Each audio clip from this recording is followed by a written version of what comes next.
Welcome back to Saga of Three Kings, session number 36, entitled Chasing Dragons. Last session, the group made their way out of Purple Light after acquiring a sellsword. They didn't pay for him, they just suggested he come along, named Donovan Sloan. They traveled down the road, had some things happen on the road, specifically displacer beasts, assaulting them on the road. Before that, some strange refugees from Barad, not too dissimilar from Donovan, their sellsword.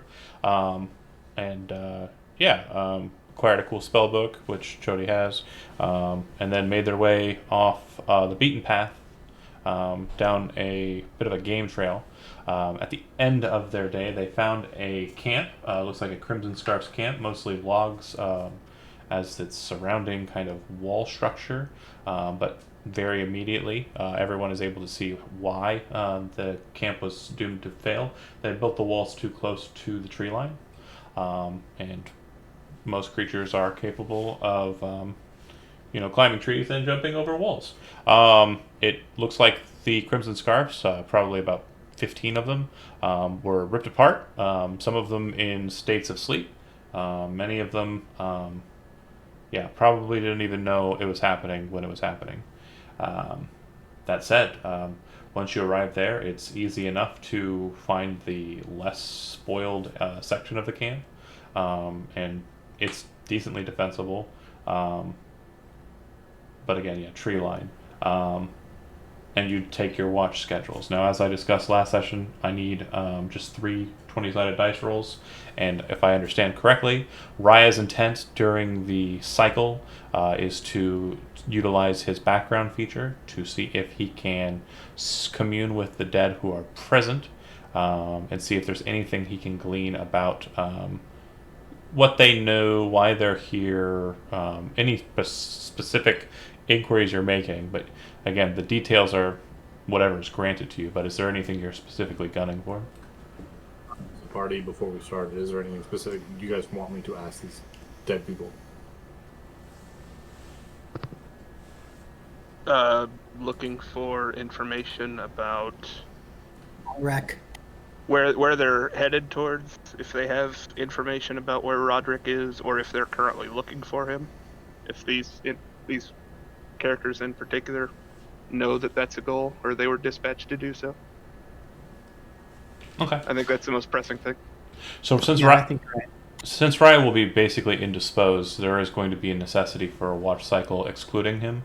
So Donovan says he's willing to take either of the last watches, but not the middle watches.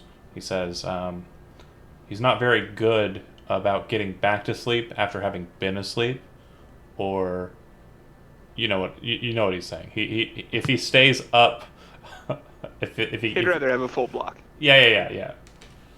So Shambles take middle watch. Sure. Yeah. Rock will take final watch. Brooklyn first watch. Monument. Okay. I rolled 3 already. What are your results? What 3? 6, 9, and a dreaded 19. Okay. So 6, 9, pretty much uneventful. On 19, Raya, I need you to go ahead and make me a perception check. 11. All right. So you don't really recognize it's happening while it's happening. But as you're communing with these dead and kind of getting a bit of information, struggling to kind of make these connections, these emotional connections, you don't seem to notice that you're not alone here.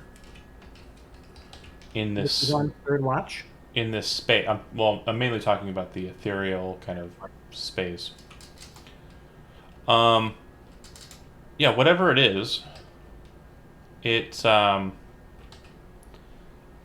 definitely present. Is the best way to describe it. You're pretty sure it's one of those presences that isn't going to be felt by others besides you, and it seems to be lingering around you. As it does so, you notice that it has a certain chill to it. Whatever it is kind of cold to you. And every so often, as you're listening to the whispers of the dead, you're also hearing something else whispering in at you. and kind of closing in on you spiritually. That said, what would you like to do at that point? It feels like your tether here to the dead is being noticed by some ethereal dead. I feel like it's only here, or it's more of an external force entering the same way I am. It's only here, but it's only here in the ethereal. It's in the ethereal plane. It's seeing you cross over, and it's coming over and checking out what that means. I'll just kind of keep a lookout see if I see it in here. Okay. Go ahead and make me a wisdom saving throw. Is 13? Raya within 10 feet of me doing this? You would be unconscious, so... I didn't know if the auras were like while Wait. I was awake or... Yeah, this is during the third watch. Your auras are only active if you're conscious. Okay.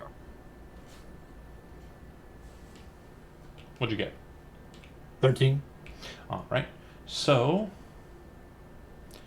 You feel an immediate need to...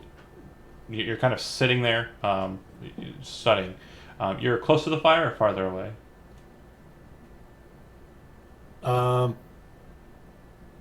What's the weather like, I guess? Pretty bad. It's spring, but it's spring at the base of a mountain. So, Okay. I'm probably pretty close to the group in the fire then. okay. 1, 2, 3, 4. Currently active during third watch was who's on awake? You said Donovan and then Okay. Grok. So Donovan and Grok. You're probably not too close to the fire, so then go ahead and roll me a d6. We're counting it as a d3 there, Jeremy.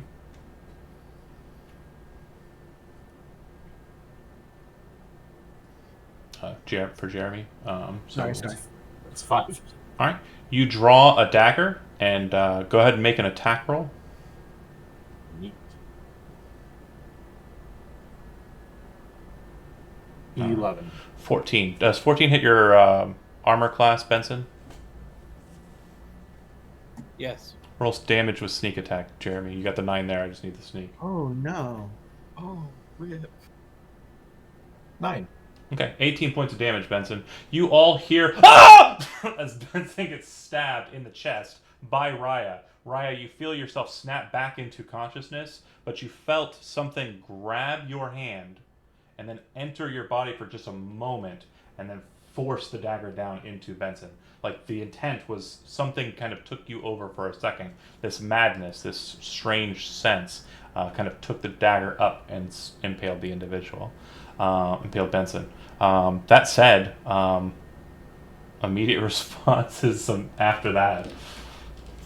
So I guess initially it would be Grok and Donovan who would respond because the others maybe are just like coming out of sleep. Is that right? Yeah, Benson certainly is coming out of sleep a bit. Yep. Abruptly. So I mean, Grok would rush to Benson and try to pull him Got a full 8 away. hours. Does it have to stab me out of the pants? So you literally, like, basically the feeling for you is you feel like a madness kind of takes you for a second, and you feel like this is the most important thing to do. Kill Benson. And you stab him in the chest, and the second the blade enters flesh, it snaps you back into your normal state. So whatever your reaction would be after that, you can go ahead and perform that. The one thing I will say, though, is because you failed that saving throw, you also realize that your connection to the world behind you, the one you were slipping into, severs behind you as well. So What do you who's mean? taking an action? Like I didn't get all the information I wanted? The hours that you've wasted so far up until this point are literally a waste. Yeah. I'll tell you what you do get once we finish this engagement. Did it feel familiar? Nope, Nothing like what happened in the tower? not at all. Okay. It literally felt like something was kind of whispering words into your mind, and some of them made a strange sense, and it took you, and you stabbed Benson in the chest. But it was nothing like the possession of the ghost in the It basement. it doesn't feel like you were taken over entirely. Okay.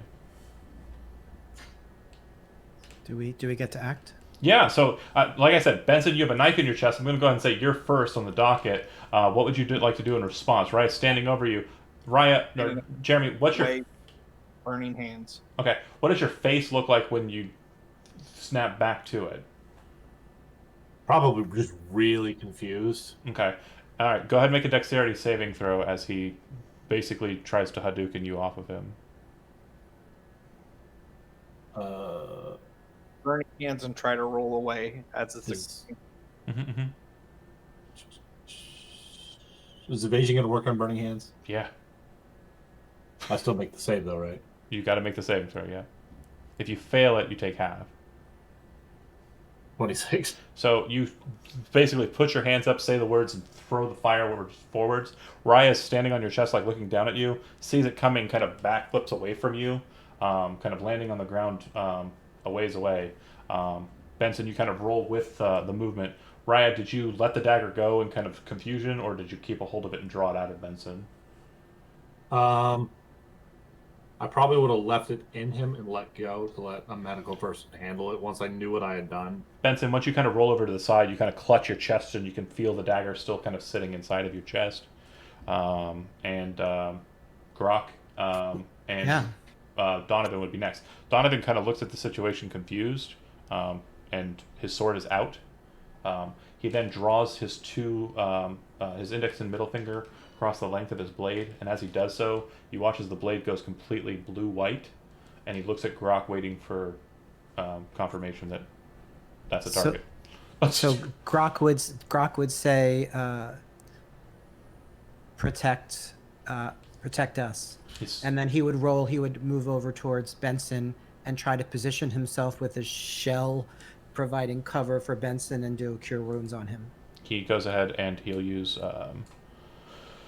one of his cool techniques. Jeremy, go ahead and, because I hit, go ahead and make a Constitution saving throw. What kind of attack was it? This would be a ranged attack. Let's see. It's going to be dealing some damage, but the main thing is the saving throw. I'll give you the damage here in a second. You said it was con save? So Yeah. 12 in healing. 10. Okay.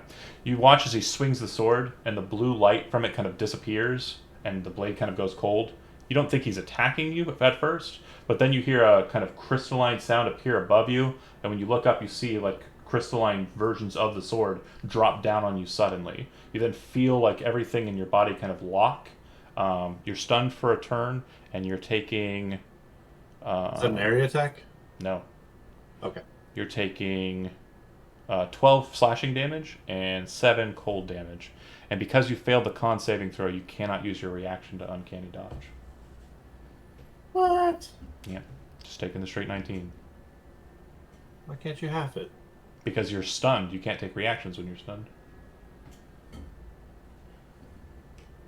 Which part happens first, the save or the damage? The damage and the saving throw and the effect happen at the same time, and then you respond to it with a reaction. So since you're already stunned because the damage went through, yeah, you have to react to the damage being taken. You didn't take any damage, or you didn't take damage while you could react. Let me put it on the stack for you. Let's talk magic. Okay, so first I make the attack roll, then I roll the damage, and then you make a Constitution saving throw in response to the attack hitting. Okay? You don't take the damage before you make the saving throw. It all happens bulk, one time. It's the same effect. Then you failed it, you're stunned. After the effect happens, you then want to react to it. But yeah, you are stunned, so you just take 19 and are stunned. And you see Donovan kind of move in closer and get like right adjacent to Raya. And while you're stunned, with his next attack, he's going to go ahead and grapple you. So he basically takes you in kind of a lock, which you could probably snap out of once you get back to consciousness. Grok, sold you. Grok, you heal. Yeah, healing him for 12. Yeah. And I know if I, as part of that, would I be able to remove the dagger safely? Oh yeah, for sure. Okay. And Donovan, like as he's holding you in your stunned state, he says, "I'm not going to try and kill you. Just don't keep trying to fight. If you do, I will." Can I still talk? Time continues unless Grok is running over and bashing your head in, or Benson's casting more spells. No, both the stunned. Can I speak? No, you are the. And then once. Go ahead. While he's doing that, am I talented enough to kind of ready one spell but cast another one just for effect? So if you're ready I don't want to do it. I'm just doing it for the cinematic of it. Of like ready, kind of have like a fireball going on one hand and go up angrily and do detect thoughts on the other one. Can you chicanery it so it makes it look like you're casting a Yeah, fireball? it looks like it to where I'm like, hey, I'm ready.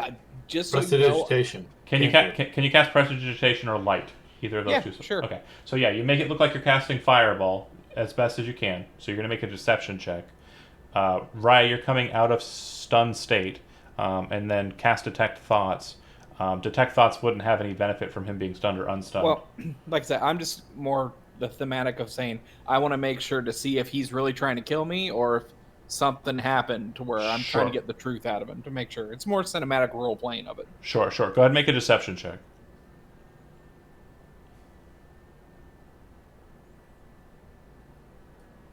All right. So, 11, Raya, go ahead and make an insight check. 12. 15. Okay, so Donovan lets you go when you become unstunned, and then dives away like "Holy shit!" and snaps under like a bush or something away from you, and you're kind of just standing there, left to yourself. You know he's faking, and then He was stunned. He felt it. you see him kind of flutter with a coin, but you wouldn't detect the first part of detect thoughts, unless he. Are you prying deeper, or are you just collecting surface? I'm trying to find out why he attacked me. Is it something to where he's wanting to kill me or not? Is what I'm pretty sure Raya's surface thoughts, and Jeremy, you can tell me if I'm wrong, are confusion. He doesn't know what the fuck's going on. He's pissed first right now. He's a bit pissed and also confused. I would ask, why did you attack me? What's going on?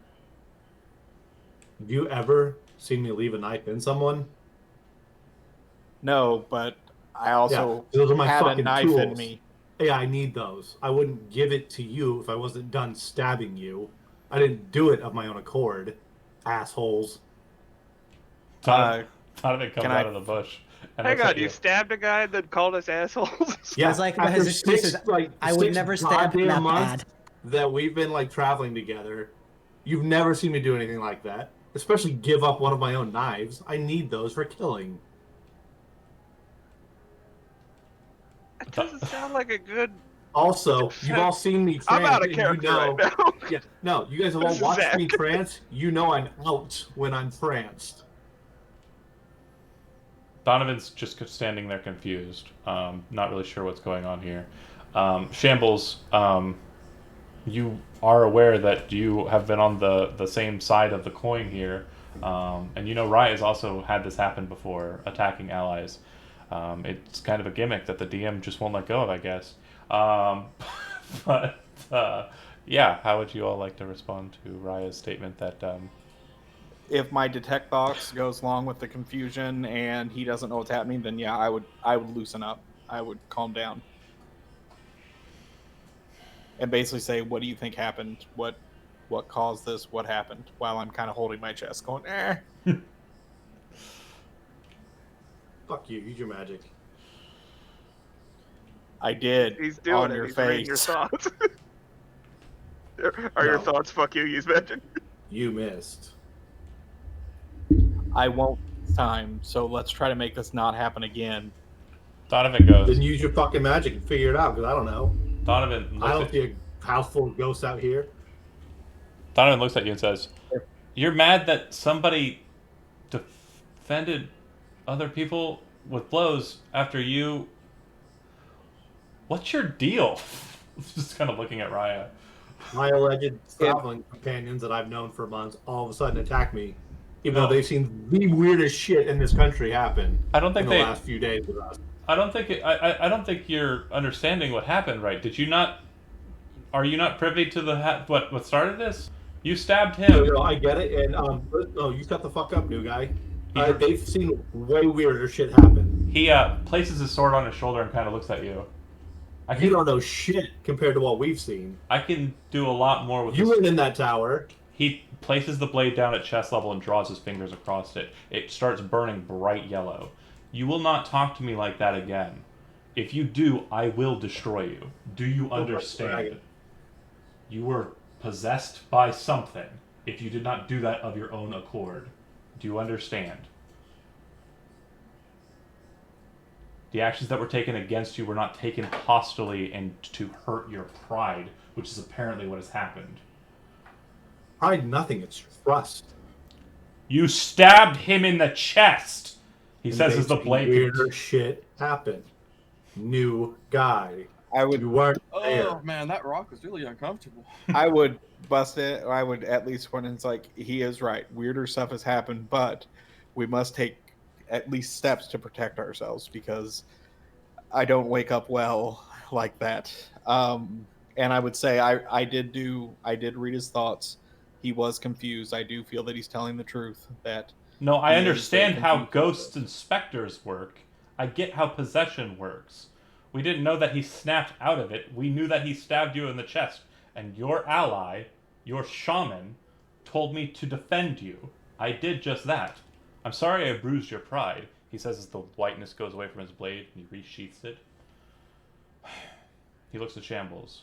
If this is the company you keep, I may head back to Purple Light and find my way back into a cup. Well, that doesn't. I think we all need to take it down a notch here. I don't like being in charge of this particular situation. Raya, are you sorry that you stabbed Benson? I didn't stab Benson. Read my thoughts, Benson. He did not, as I did. He was possessed. His mortal body definitely stabbed me, but it was not him. It was something else that had taken control of him. And it seems that we all need to be very careful about the way we roll, especially while you two trance and rest. He looks over to Brooklyn and he says, "You are a holy swordsman, correct?" Brooklyn's just not waking up. He's still kind of groggy. Like what? Yeah, and Donovan kind of reaches down and kind of offers you a hand to help you up off the uncomfortable rock. And he says, "You are a holy swordsman, correct?" Yes. If something is amiss here and we're not seeing it, can you see if you can't detect it with your divine sight? Yeah, I use divine sense. Yeah, you see a figure standing right behind Raya. It appears to look very evil and menacing, and it seems to just be lingering there behind him. Yeah. I would say Raya's probably still kind of possessed. There's something right behind him. Can you describe it? What does it look like? Very evil and menacing presence-wise. As you watch it kind of glow in this aura state, you kind of see it a bit in its true ethereal state. And what you're looking at appears to be a very twisted humanoid figure that's wreathed in shadow. It looks like several tendrils of shadow are coming out of its hands and off of its body and seem to be kind of cloaked around, kind of wisping around Raya's frame. Its eyes kind of manifest towards you and look at you. Its mouth kind of drops open, and as it sees you see it, all the tendrils pull off of Raya, and it just disappears. That was your mom, right? It's gone now. Yeah, it went away once it realized I could see it. You can make a religion check if you'd like. I murdered my own mother, Grok. Oof. No wonder she wants to get back at you. 11. You know it's a spectral undead, but you don't You're know still in the winning a silver phase there, champ. what it is. You do know that what has happened here is it was in the near ethereal at that moment where you sensed it, making it invisible to human sight, and then it slipped away into the full ethereal. So it's no longer on this plane of existence. It's not around us anymore. We should be okay. Brooklyn, Yeah, do but- you know how such a thing would become tethered to Raya? Not really. Not that skilled. Or how we could stop it or protect him in some way or another, so it doesn't. The only thing I could think of to stop it or protect him is whatever he was doing, he's just gonna have to be extra careful and probably at least have one other person awake with him from now on if he's doing it. In case it does happen again, they can stop him. Somebody was awake when it happened. Yeah, I've been with him just about every time he does this. We typically I mean, right take our now, watches somebody together. was awake when Right. it happened. Oh yeah, both Donovan and Grok were awake when he was trancing. Or train him down when he does it. Donovan's kind of at the edge of the camp, kind of arms crossed, looking off into the shadows. But he kind of turns back in and he looks over to Raya and he says, "I apologize for striking you." Fine. And then he goes back to brooding. That's kind of a dick. Did you say Raya? I did. Oh, okay. Fair enough. That's why we love him. Okay. Do you continue your watches and try to get back to sleep, or are you going to try and do something to try and safeguard yourself here? I think Benson's up. So Yeah, I think I'm we're up. good. Yeah. I'm good. Yeah. That's Coffee ain't got shit on a knife in the chest. just Right, go, yeah, no, I'm up. go ahead and speak to the concierge. Coffee, Yeah. goddamn. You know what? I'd like a wake-up call, but I want you to come, like sneak into my bed chamber and just stab me in the chest. It really just shoots me right the fuck up. But if you don't have any plans to like set up anything or do anything untoward, nothing else really happens throughout the evening. Raya, what you're kind of reflecting back on when you were able to kind of get information is it seems the Crimson Scarf's death, so you actually kind of have a pretty good understanding as to what happens. This displacer beasts jumped over the wall via tree branch that was looming close, entered into the camp in the middle of the night, killed the people who were awake, and then ate the people who were asleep. The Crimson Scarfs, the information you know about them and their presence here, their intent is to lay siege to Bluegate. There are other camps nearby. They have taken over a temple on the coast of Cloudy Lake, on the northern coast of Cloudy Lake, and are holding it as a defensible position. And it is currently where the Lord Calareth of the Dragon Cult is holding his camp. According to the dead guy, you got information from. That's where that map marker is? Correct. It's the temple that you saw on the city of Matmark. the city of Matmark. Yeah. No, it's the I had a picture of a boat with a number on it, right? well, no, one was a temple with a number on it, and one was a boat with a map on it. The boat's on the southern Oh, I side see. of Yes, Cloudy. so Yeah. further down. All right. But you're I able. thought of something else he should have asked. Don't worry about it. Well, yeah, it's fine. It would have gotten interrupted. He probably wouldn't have gotten all the information anyways. That 19 roll was a pretty bad one for him. Whoops. You got Grok? I know, right? Sorry. Who else roll next time? Yeah, so add a character note, just so you are aware, Wilbert, you would be reflecting on this. I just want to make sure you, as a player, know this. In doing that, in kind of entering that state, you kind of leave yourself open to things that are in the ethereal when you're asking these questions. So if something curious comes along, and it's like, what's that? They're going to... You're kind of like a beacon on that side of the plane. You're a literal door from the ethereal to the material. But you're able to finish out your rest. Go ahead and complete your long rest. If you took damage in the middle of that process, I hate to be a jerk, but you kind of got to keep it. You would have enough time to get a short rest in if you want to burn a hit dice or two. My replenish. spell is also gone from Burning Hands and Detect thoughts. Detect Thoughts. Very cool, very cool. Yeah, it kind of happened last bit of the watch there. Sorry. Totally cool, man. Totally cool. But yeah, if you want to stay here and give another, I'd say, 12 hours to the process of trying to speak with these dead, you can certainly do that. Or you can continue on southwards to Bluegate, or you can continue back out towards the main road because you're still kind of locked in the off-road, and head back to continue heading to Barrod. If that's your goal. What would you like to do? I'll make the offer to everyone, particularly for Benson's sake. If needed, I can take 3 watches while the rest of you rest. Well, technically, you can't take another long rest. To be totally honest, I'm not going to sleep again, Shambles. So if we might as well go ahead and go. I'm up. Are we going to Bluegate or Barrow? Well, we need to go to Adrenaline. Bluegate Power. regardless of where we go. That's true. Okay. So you're going to be continuing down this pathway to the city of Bluegate, because it is a city.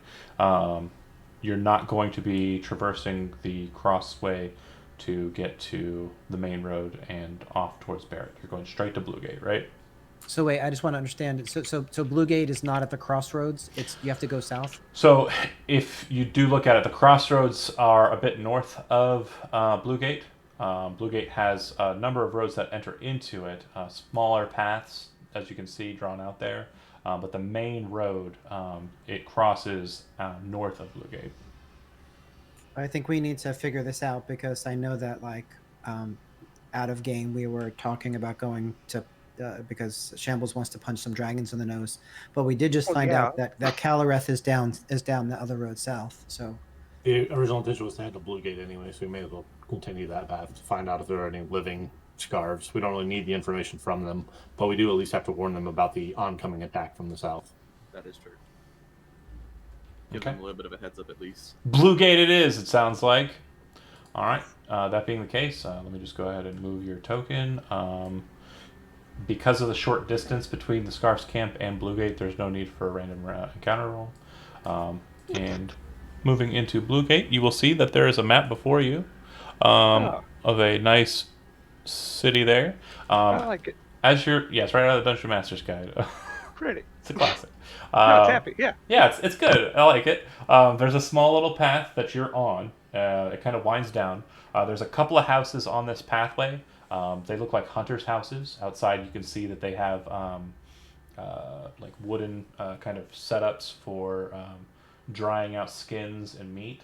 You do see one gentleman kind of sitting on a porch. Looks like he is playing some sort of wind instrument. And as he kind of sees you approaches, he kind of goes, "Well, good day to you," as you head on past. He says, "Are you heading to Bluegate?" Yes, we are. "Well, you can't go in this way. Oh, which way is the main entrance? The northern gate's on the northern side of the city. The gates here are it's known as the Locked Gate. And yeah, you're not really allowed to go through there unless you're a trapper, a trader, or a guardsman." I would go up and say, "Well, I am a trader of types. I am here to tell fortunes and bring good fortune for all." As I say, I am the Hand of Mudas Benson. "Oh, well, I don't know if that's gonna sway the guards folk, but It's like a 500-foot walk to the door, guys. I think we can make it. Through the door is what he's saying. You're not going to be allowed. Oh, you mean across the way? Okay, gotcha. Yeah, to go to the main entrance. Right. We don't have to assume into letting us through this door. Well, See. hold on. Vrya says that in the They background. don't want us to go through that door. and then Benson, the old man, says, "Well, I mean, if you're fixing to go through the locked gate, and you're as fancy as it sounds like you are, I mean, a couple of coins would loosen my boots, and I'd be able to walk on down to the gate with you and let you through." Coins go away very quickly, but someone's knowledge of their future could last forever. Look at me. Trade for that. Look at me. I've seen 7 decades. My future ain't too long for. No big deal there. I'd rather a couple of coins so I can buy. As he Gate. puts up his hands and says, "Look at me," I go, "Oh my," like very serious, and go, "Yes, I see that this could be right. I guess, but if you don't want to know and possibly help get away from that, that's fine. That's fine. So let me see. How many coins would it be? No. What would that be for you?" Hold on. Make an deception check. I like this. That's good. I like questionable Benson. That's good. It is questionable. That knife awoken something in him. He goes. You see him kind of go, and then he goes, 5 gold will do it. I give him 5 gold. All right. He pops up off that rocking chair he's in and starts walking with you. Raya's a good clip ahead, and you all start heading towards the locked gate. What you see is that there's a single tower next to a pretty simple wooden gate, but the wooden gate isn't doesn't look like it's opened very often. and it looks like it's actually reinforced with iron that's been locked and set inside of the stone walls. But what you do see is that there's a smaller door on the gate that looks like it's already wide open, and there's a guy kind of standing near it. As he sees you approaching, and he goes, "Well, hey, Billiam, you heading into town?" "Yeah, I got me some new clinkers. I'm going to go ahead and get me a drink at the Cutting Edge. Um, these folks are with me." He says, "Well, all right. Just make sure the men of the faith are aware of them, and should be fine." You all head through the gate. Does the one guy leave? He's heading ahead of you. If you keep up with him, you keep up with him. If not, then no. The Billiam guy? Yeah, Billiam's heading into the town. Yeah, I would. So he's going to the bar, he said? Yeah, and sorry, I actually said the name wrong. He would say, "I'm headed to the Drunken Mage, not the Cutting Edge." As he gets ready to go, I say, like, in a very familiar tone that I know Billiam, and when he turns around looking back, I'm like, Yeah. I'm sorry, and I hope you and just Hey, best wishes. You know Let him what? go. Whatever fates may be, he says, he's holding the gold coins, and he says, "I'll be able to live last couple pretty good." And Yep. heads on. So when he kind of breaks, Last few hours. when he kind of breaks from you, they kind of go into the town like so, and then he goes down this road. Okay? And you would see, and again, me mixing up my terms, this building that's kind of weirdly triangular shape, looks like the door is near the front where the point of it is, and you can see there's a sign that says the Cutting Edge. And in actuality, the Cutting Edge is looks like a weapon shop. And when Billiam was talking to that other person, he said, "Make sure you let who know?" No, the other person said, "Make sure you let the men of faith know who they be." The men of faith. Okay. Yeah, and Billiam just continues walking off.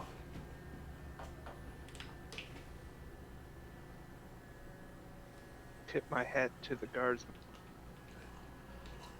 Hold hands with Benson. Are you safe? Looking at the, you're kind of in that crossroads there. There is a large building on the eastern side of it with a massive set of towers, two of them. Looks like it kind of has a round shape to it. And Benson, having traveled the area a bit, you would know that this is the Hall of Arcana of Bluegate. It is probably one of the best arcane libraries in the region, outside of Bellum. You've probably been here once or twice, but a long time ago, so you don't know what the political climate or anything like that would be. And again, you probably kept the books anyway, but you would know that that place is a place of knowledge, if library searching is what you want to do. I would be interested in that. All right. Definitely a lot of folks around and about this early in the morning. Looks like most folks are kind of heading out and moving south. And some of them are dressed in pretty nice clothing. Their finest. You would know that the 6th day of a 6th day is the day of Dan, and it is a religious holiday, or a religious holy day for the religion of Atavius. If there were people in town who would know about the Red Scarves activity, what would there be, like some sort of constabulary or something like that? So far, the guardsmen you've passed, and some mention of the men of faith. If they're men of faith, I would probably, I bet a decent amount of money they're probably going to be at the religious day, at the very least. So, I mean, we could always just follow the crowd. Right, go ahead and make a history check for me while we're at it.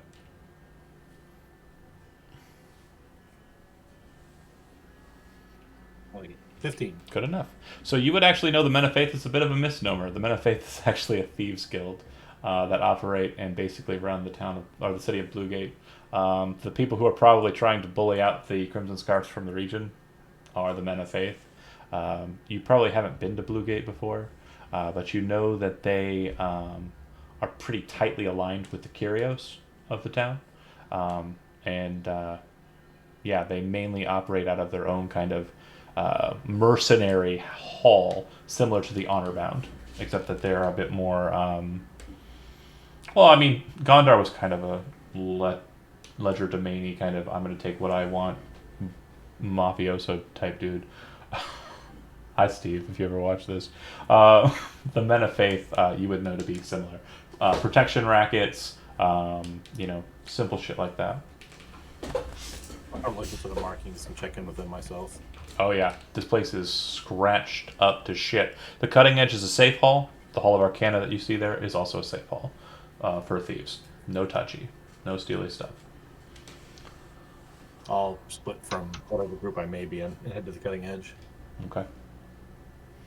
All right, cutting edge. I'm gonna give him a handful of coins. Ask him to grab a few darts for me if he's shopping. Okay. I'm not. You're going into a weapons shop, so please. The cutting edge is a weapon shop, yeah. Please be cool for once. I think I've been cool. Okay, well. That's That's not what a cool guy would say. Do you take the coin? Do you take the coin from Shambles, or do you just let him hold his hand? Okay, all right. Just presume that the darts are passed by in a fair fashion. We don't need to cover that too much. Okay. Heading to the cutting edge, Hall of Arcana, Benson, right? Grok would want to stay with Benson to protect. Grok and Benson. All right. Oh, I've got Benson. You guys go learn. Go do stuff. Go do turtle things. I mean, There might be if a that's the sewer. case, then I would go with Rooklyn to follow to see what's happening at this Yeah. religious event. So you see a lot of people. Well, it's not really a religious event. It's just like going to church on Sunday. Except the day is called Dan, and the religion is called the Church of Batavius. Not the real religion. Fair enough. I mean, if that's your belief, sure. But yeah, it looks like most folks are heading south down the city, moving towards the. You can kind of see it from your distance. Yeah, I mean, it's kind of behind some bigger buildings, but you can see the church steeple near a massive reliquary tower on the south side of town. No.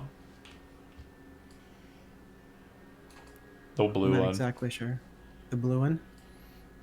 Yeah. Got it. All right. Am I missing anybody? No? Okay. So, cool. Benson, you enter into the Hall of Arcana. It's quiet, completely still. One individual does come up to greet you. Hello. You are... Benson, the Hand of Moodist. I'm here to actually peruse your library here. I haven't been in quite some time, so looking to see what you have new. Most attendants are on their way to daily worship, but you have the free run of the grounds, with the exception of the off-limits section, until the Master Scribe or the Master of Arcana return to the hall. I do apologize, but those specific wards of the hall will be off-limits. If they would return, I would, of course, like to at least greet them and let them know that I'm here. If you are in your studies, we will keep an eye on you and where you are located, and when they arrive, I will make sure that one of them informs them of your presence. If they are as intrigued to speak with you, as I'm sure they will be, they will come and meet with you amidst your studies. Fabulous. Thank you. Nod, nod. Go ahead and make an Arcana check real quick for me.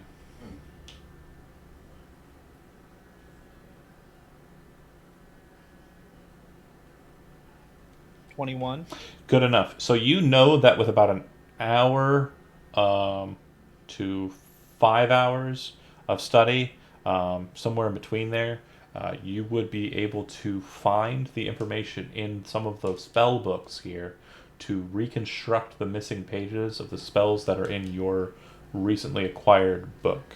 And in formatting those... Oh, I have a question. Shoot. If I know that, that's fine. But can I focus on a spell that's not in this book to learn it to put it in my book? That would need to be handled through the off-limits section. Yeah. Okay, that's great. I'll talk to them when they get here. Yeah, they would you'd basically be paying for the lore that they have, but common knowledge and being able to kind of repair what was lost is a little bit different. That's more just magic study. You'd basically making it up. Would my researcher background help at all with that? Time-wise, it would take less time, and that's why it only takes an hour or 5 hours instead of a day. Great. All right. Thank you. All right. If that's the case, if you have anything in particular you're searching for, go ahead and let me know what that would be.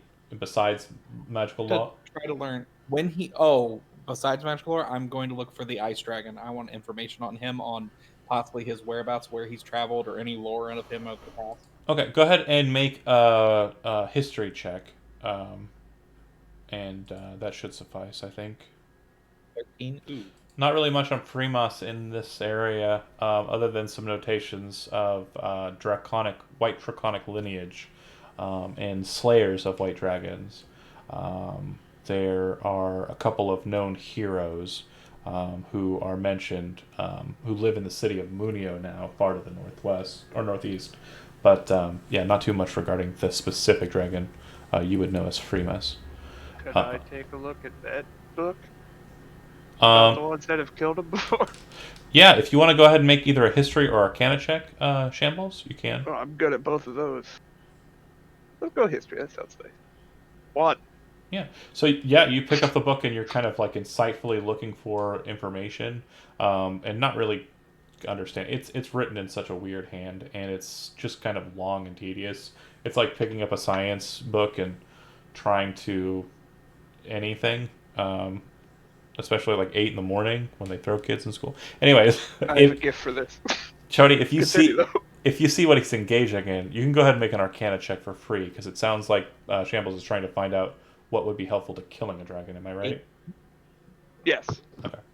All right. So if you are familiar with the compendium search bar, you can go ahead and I allow you to, even though you probably have a million times before, you turkeys, but your characters would have every bit of information regarding dragons of the white variety from wormling to ancient. So you would know the capabilities of all types of white dragons in character. All right. The cutting edge. You enter into the shop. It's definitely weird because it all kind of focals in towards like one point, which is like directly to your left when you enter in. And sitting kind of on that wall, that kind of focal point wall, are several mirrors that kind of focus inwards on a blade that's kind of levitating in the air. In between those mirrors and kind of casting its reflection on all of them. The sword that kind of floats there in place, you recognize it's being held up by like thin wire, very invisible to the eye, but you would note that the blade in question is very, very ornate. It's definitely similar to Donovan's sword that he wields. Behind the counter, there is a young man and kind of looks at you. Oh, hi. Can I help you with something? Sorry, my dad's gone off to church. I'm just holding down the shop for now. I'll just give him a simple greeting in Cant and kind of look at him to see if he understands. Doesn't have a clue what you're saying. Hello. I am Saint Michael. I've traveled from the west. I have a blade I need repaired. Do you have someone here that can take a look at it for me? Oh, no. We just sell swords. Most of the people who do repairs are, yeah, well, we send a lot of our work up north because the best craftsmen are up in Bonrock. But my dad's pretty capable. But like I said, he's at church right now. I'll have a talk with him when he comes back later then. What can you tell me about this blade over here? Oh, yes, it's a replica. It's not a real sword. It's a copy of the sword of the King of Fire, master of the Ruby Throne of Ludos to the west. It's a replica that was crafted by my father. He is a very skilled artisan, but it's not as powerful or magical as the real one. But it's, well, it's the namesake of the town, really. The sword and the story that goes with it. I forget how it goes. I'm sorry. That's fine. How similar is this blade to Donovan? Exact. Okay. I think it's called Roskeru, or something. It's pretty cool. It's nice. If I knew who the real one was. Yeah, that would be really cool. Is this place labeled and can't inside anywhere? Yeah, safe, safe, safe. What's that? All the shelves basically say that they pay their protection money, so they should not be stolen from. Yeah, I'll just take a tour around. Are there any other smiths in town that are worthwhile? So I'll ask more. he would tell you there aren't many smiths in the town. No, smithing isn't really what they do. Masons is the strong suit of the city of Bluegate. He would tell you his father's pretty capable. He took some classes under a Rockbeard in Von Rock, and knows quite a bit about repairs and the like, but isn't really much of a craftsman when it comes to creating magical things. It's kind of his limiting factor is the raw power of the arcane. But he has been studying at the Hall of Arcana, so and his son, or the son says that he's not sure he wants to do the same thing. He says he wants to study at the Hall of Arcana for a different reason. Yeah, you gotta have dreams. Yeah, I agree. And, well, my dream... One time there was this wizard that came here, like, I was only 4. It was probably about 15 or so years ago. And it was this little halfling, and he did all these really interesting tricks in the town square, just outside of the Hall of Arcana. And it's really great. Yeah, a lot of hand stuff. Yeah, hand magic. He was a fortune teller. Oh, yeah, I think I know that guy. You know him? Yeah, he's here. Wow. Well, I gotta watch the shop, but if you really do know him, tell him he's great. Yeah, he's alright. I stabbed him yesterday. What? What? Why? Not necessarily me, but, he got stabbed yesterday. What do you... Shit gets wild outside the walls, kid. Be If careful. this kid loves me, he'll kill him. No. Shit gets wild outside the walls. Be careful. Walks out. Well, I get the darts first. Oh, yeah. You would have got them That'll be my somewhere. closing statement as I bag him up and all. Yeah. Stabbed him. More knives to stab. Grok, you said you headed to the church. So you're walking kind of through... you can see that a lot of the town traffic has kind of moved in that direction. Yeah, I'm with Rooklyn. Yep. And about halfway through your trip there, you start hearing bell tolling, and you can tell that it's coming from the church. It sounds like they are chiming a bell. Rooklyn, you would know that the bell is being chimed because capacity has been met, so no one can enter the church past that point. And you start to see people kind of lingering about, talking, and discussing, and some of them kind of wandering back in their general directions. You would know that the church apparently doesn't have enough seats for all of the faithful, and there's just the one. Strange for a church in a big city like this not to have enough seats for everybody. Yeah. City known for masonry. Does. Make And more the- chairs. And they're all worshiping Atavius? It seems that everyone was heading towards the church of Tavius. That's correct. Okay. There is no temple to Kashaya no? In this town? Doesn't appear to be. You would see kind of off the way, kind of where you're standing. You'd probably be kind of caught out bell-wise, like right about here. I'm going to go ahead and move you over there. Right about there. And to the west of you, you can see a church that looks like it's a pretty decent size, but it doesn't look like there's a lot of people present. You can see that the symbol above the doors is the Avarian cross. So Saint Avario is a god worshipped by men, but is an elvish god. You would see that the building that you're standing right next to appears to be a very fancy house, or a very fancy kind of government building. It's not too dissimilar from the house of the Curios of Mudis. And then directly south of you, it looks like there is a massive tower with a lot of like gargoyles and like cool stone structures that make it look like a religious kind of importance. Looks like it's of religious importance. That might be a reliquary. Which is what?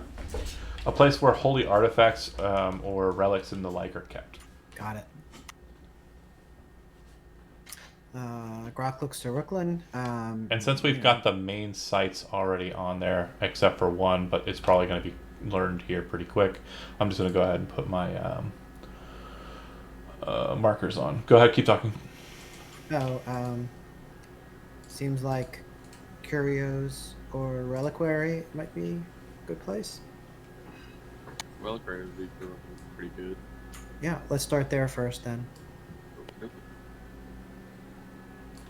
All right. So you move up to the reliquary tower, and the door appears to be massively just solid wood and iron, with a lot of ornate kind of designs kind of burned into the wood. But the wood appears to be very sturdy and very heavy. The doors are probably 15 feet high, and it's about 20-foot wide, double doors. There doesn't appear to be anybody at the doors. There don't appear to be any knockers, and there don't appear to be any means of opening the doors from the outside. Okay. Grok would give a little bang on the door. Yeah, you can hear it echoing inside for sure, even outside, but there's no response.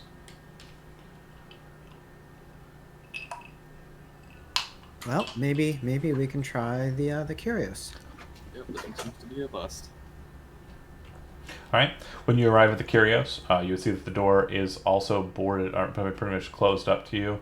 It doesn't look like there's anyone lingering about. Your presumption is that the Curios gets honored seating in the church.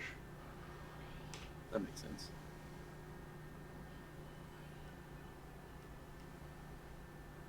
Are there any signs or placards or anything nearby? Any postings of interest?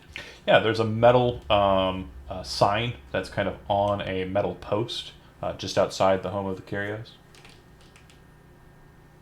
What does it say? It says, here is where the Curios of Bluegate resides. Honored be he, servant of Atavius, servant of the king of the Azurite throne, servant of the lands outside of the capital of the Triumvirate.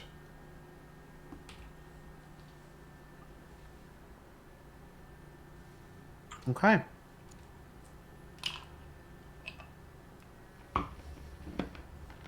Pretty boring. It is pretty boring, so unless you want to go, Rooklyn, to outside the church and just mingle with the people out there that couldn't get in, maybe our best bet is to head back. Yeah, I'd say you might want to look. Okay. All right. Benson and Shambles are in study mode. Raya, what are you doing after the cutting edge? I'm heading to the guard tower, head of the guard. Northern gate, lock gate, which gate? Whichever one seems the most prevalent. Probably Blue Gate Fortress down at the front. Yeah, Blue Gate Fortress and the Eastern Gate are kind of separate, but Blue Gate Fortress itself does appear to be the main source of watch folk. And it does look like a watch change just occurred. It does look like some watchmen are heading out onto the paths, and some are heading back in that way as you're kind of making your way to the south side of town. You would run into Grok and Rooklyn at that point, at the intersection there. You can ignore them or meet up with them. I'll just go right by them. Do you wish to interject and catch Raya, or? I'll just be like, hey, where are you going? That way. Guess we're going with you. I'll turn around and walk with him. Fair enough. You head to Blue Gate Fortress. You would see that it does appear to be a very strong and very well-made fortification. There are some guards lingering around outside. One of them kind of looks at you as you're approaching and says, you're the Holy Swordsman from one of the towns to the south, aren't you? Yes, I am. Yeah. That's right, I remember now. Yeah, heard some stories about you over at the Drunken Mage. A lot of people talk about you. Seem like goodly folk. What can we help you with anything? Where are you headed? We're just seeking some information right now. Sure. I mean, I guess we can try to help. Or are you looking for it from a specific person? What are we looking for again, right? Nope, just generally. Okay. Have you guys seen a lot of of the Crimson Scars around here, or like any refugees from any other towns? Crimson Scarves? Hell no. They're not allowed in the city walls. And if any of them are found out inside of here, anybody holding one of those Crimson Scarves, um, they're very quickly taken over to the Men of Faith Guild Hall and strung up by the neck. Yeah. The other guy says, it's said that there's a means of detecting the scarves on a person, and because there's some sort of magic chicanery that they've puzzled out or whatever. So sometimes the Men of Faith Master, he will choke them to death with their own scarves. I've actually seen one time he popped the head clean off a man's shoulders with his own scarf. Pretty nasty business, but crowd seemed to like it. That's pretty cool. Rock whispers to Brooklyn. Didn't Raya take some of those scarves? Yeah, no, I have like a I'm gonna dozen. whisper back. Did you say? Oh, I don't know what they were here for, but I was actually here to request an audience with the head of your guard, and if I can get a meeting with the head of the Men of Faith also, that would probably be fantastic. I have information regarding an attack that could be coming any day now from the south. Oh, the scarves, you mean? The scarves, amongst others. The guildmaster of the Men of Faith is currently attending church. I assume so. It seems like everybody's there. Who's the current captain on patrol? I believe it's Garrick. Is he? Yeah, it's Garrick. The other guy says, "Yeah, Garrick should be inside. Here, I'll take you to him." Thank you. And do you two follow with them or no? Yep. All right, the three of you enter in and go into kind of a side office. You see kind of just bedrazzled captain kind of shuffling papers and sliding them over. All right, so Steadward is he's on the north side and slides the paper over to somebody. You go ahead and make sure he knows his position for the shift. I don't know how we got this all botched up. I mean, it was just a couple guards that we lost on the road. Looks over to you all and says, I'm Captain Garrick, current captain of the patrol. Can I help you folks? And the Greetings. guardsman says, Saga. yep, and just walks away as you're starting to talk. And I'll say greetings. I am Zadok Mishael. I come bearing information, or come with information for you. I'll start pulling a red scarf out of my pack until relax. It's not mine. Garrick doesn't react negatively. He kind of goes, but the others kind of go, what the? And they're like, whoa, what's that? And Then I Garrick pull kind out of goes, another one, and then I pull out another one, and I just pull out like a huge bundle of them. you're here for the bounty that the Men of Faith put out, huh? I wasn't technically aware of a bounty. I'll accept it, but really, I'm just here to give you information. We're here to pay it out. It's 20 per. How many you got there? He says as he starts kind of trying to move through them. You tell me. I don't. It's 12. You never gave me a real number. It had been a total of 12. Plus one. 13, yeah. So he pulls out 260 gold and sets that on. Thank you. Sets that out on the table, and then takes the scarves and kind of slides them aside. And he says, "Hey, what about this information?" These scarves, as well as This some other people, are Part's planning an gonna attack. be a little hard to believe. I can commune with the dead. As we came upon the Crimson Scarves camp, not too far outside of your own city, and I tell them exactly where it was. They were killed by displacer beasts. We dealt with most of those also. Oh yeah. Well, we kind of like keeping the displacer beasts in the woods. They make for good hunting for the townsfolk that are That's out fine there. and all, but they were hunting us, so. Oh, I understand. If you got to kill them, you got to kill them. But you're The saying, displacer beasts actually took out most of these scarves. see, But in my ability to talk with the dead ones, I gleaned information that an attack will be coming from the south, from this fort. This fort originally housed was 100 men. this fort. What do you mean this fort? Do you have a? Shrine. I'm out of game. I don't know The about. shrine did. I don't know have about. 100 on it. Hold on a second. And he That says, was across the lake to the west, I think. Bearwick. Yeah, bring me the map of the region. Brings over a map of just the northern side and the water, the cloudy lake. And he says, can you point it out on this map? I show them exactly where it was. I write the number. We were just over in Purple Light clearing out their problems. Oh, yeah, The they're scribe's there. undead, huh? Well, not anymore. Yeah, interesting. And he looks over to Rooklyn. Don't I know you from somewhere? That's Brooklyn. He's from the south. Oh yeah, the hero of yeah, what's it called? Yeah. Oh, interesting company. A saint, you say? And looks at the turtle. I circled the second location and put the number down. I don't know how accurate that information is. Impossible. The map that he showed you is actually just the region around Bluegate, so it doesn't it's go that too far much south. Yeah. That one. Okay.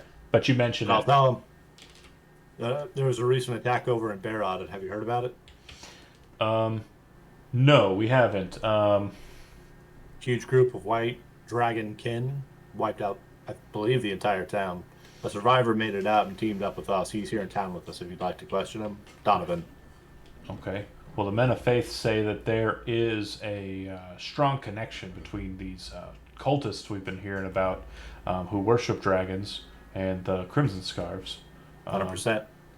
If that's true, then you're saying there's an immediate attack coming from the south. That's the most important thing. I definitely didn't get a too accurate a time frame for you, but I know they've been amassing numbers there. But they also have that force to your east in Barod. The whole time he was talking to you, you saw that he was writing, and he takes that piece of paper, puts it on the map he has, rolls it up, and then smacks it against Berwick's chest, and he says, I don't care if they're in the middle of fucking prayer. Go tell the Kyrios and go tell the Master Guildmaster that they need to see that note and that map. Be on with it. Yes, sir. Berwick runs off. And then the captain kind of looks at you and says, not much for leading military forces. Not really my job. Just keeping an eye on the patrols and making sure that they're not crossing paths and whatnot. Don't need too many guards and too many paths to get me in. But yeah, this is definitely important information. Where are you staying, Saint? I don't know. Well, I suggest the Keen Shrub. It's a nice, quiet, and very cleanly place. Some folks like the Drunken Mage, but there ain't much sleeping space there. I guess if Keen Shrub it is. Very good. It's just north of here, right around. It's at the Cross, just north of here. I'm pretty sure we can see it from the fort. Yeah, he kind of points out there. You guys step out together. Yeah, do you have anything else to say to Garrick? I'll give him every piece of information we currently have so he can make his own records of it. Yeah, that's what he did with the notation and sent the note off. Yeah, the dragon people, they've got the Crimson Scarves, they got what's left of the conglomerate.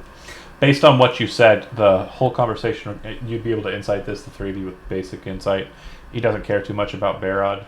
That didn't seem to interest him, other than it might be related to the Crimson Scarves, as you noted in that conversation. It sounds like... I would re-emphasize, like, with that, it's definitely related because they've got their own dragons, and it's full of dragons. Fair enough. It just seems like he's more interested on the immediate attack from the south by the Crimson Scarves. So, if they work together and those two attacks come at the same time, even still, don't put all your forces in the south. It did look like he noted it, but it does look like he paid more attention to... Yeah. All right. Okay. If you're all done, Benson and Shambles, it hasn't even been that long, so if you're still studying, you're still studying. We'll go back to the folks at the Hall of Arcana, are they all Osirian? Yeah. Typically? Okay, no elves, nobody? No elves. Okay. Just Osirians. Just sort of doing a head count. Yep. Moseying around, flipping through, I don't know. They got comics or something I can sit in a corner with. You would probably be looking at it's Benson's day. We're spending time at the libraries. We're gonna go Friends Cream. We're gonna go to another library. In all earnest, Benson probably got you the information you needed to look over to get the information regarding dragons. He probably very quickly was like, yeah, take this, and just hands it over to you, and then goes back to, grown up work. It's like, ooh, dragon, ooh, dragons. Then I'll just be doodling dead dragon. Fair enough. And you stomping on them with your metal boots. All right. Yes. The cool three kids. Where are you heading after Bluegate? You probably go get more information from either the Drunken Maid or the inn. The Keen Shrub sounds like the place to go, right? Or the Drunken Mage. I don't care. Yeah. We'll just assume for now, since he's not sitting there, that Raya does go with you and along in that way. You make your way to the Keen Shrub. It does look like it's pretty quiet. It doesn't look like there's really much going on there, what with it being church hours right now. And you head inside. There is an older gentleman kind of sitting behind the bar. Looks like he's reading a book. Looks like it is the Bynod, which is the holy book of the Church of Batavius. He sets it down and he looks to you. Blessed be. Bit early and a bit sanctified for a drink. Can I help you folks in any way? We are looking for rooms and food. Bit early to find a room, but sure enough. Yeah, and he points to the fireplace. There's some stew on, bacon, potatoes, and a bit of cheese. You're welcome to a bowl. If you're staying, it'll be 2 silver a person. If you want a common room, 8 silver, and that whole room's yours. How many rooms do you have in total that let's say we want 3 rooms? So I don't think you understand how this works. A common room's got 8 beds to it, and Yeah. we rent out bed space. 2 silver for a bed, 8 if you want the whole room. We want the whole room. Where's your nicest room? They're all pretty much the same. I guess we do have a suite available, although I think that... No, she just left. He looks at another letter. She left this morning. Fair enough. Rock takes a platinum out and puts it on the counter. More than enough, he says as he takes the platinum and slides it over. Take as much of that stew as you want. You want anything to drink? I got some coffee brewing. I've got some finer stuff if you're in the mood to sauce it up. I mean, if you don't care about the sanctified nature of everything and whatnot. Looks over to Brooklyn.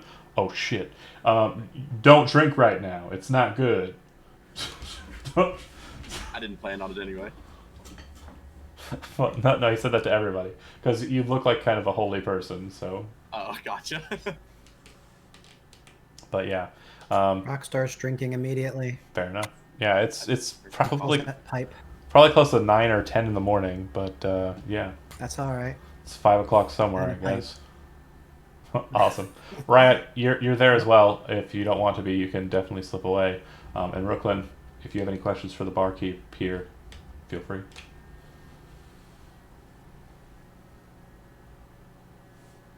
Makes sense. Ryan, nothing?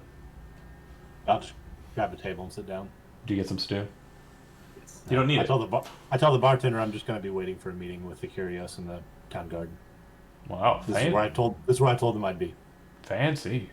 All right, well, we haven't had an honored guest here in a while, but you should know that they'll probably won't be around until the bell toll. Ding dong in the background. Ding. Oh, well, church is out now, I guess. Shouldn't be too long, I suppose. You start seeing more foot traffic start to pass outside. A couple people kind of spill in, and he goes, "Yep, stew's on, just like always. You feel free. You don't know." People coming in, sitting near the stew pot. It's a bit cold outside. Some people like to stay close to the fire. You all are just kind of sitting idly in random places, or are you together? I would assume we're sitting together. Yeah, I'd assume we're together. Yeah. Every so often, you'll get a person that comes through, and Brooklyn, you'll recognize them, but they'll recognize you first. And they'll just be townsfolk who used to live in your hometown and have moved on up to Bluegate. And they'll kind of do the whole, the stereotypical, "Oh, well, how have you been?" And you're like, "Well, yeah, this is what I've been doing." And they're like, "Oh, I've been doing this." And it's just like, for the other two, it's like, Gotcha. But the pleasantries are pretty short and sweet. But yeah, as you kind of sit there and wait, nothing really happens for a good long while. Anything that you want to do as it starts to shift into noontime? Grok pulls out a deck of cards and offers to play with Brooklyn. He's going to relax for a little bit. Okay. Waiting anyway, might as well. Ryan, same. Yeah, I just sit there at my seat.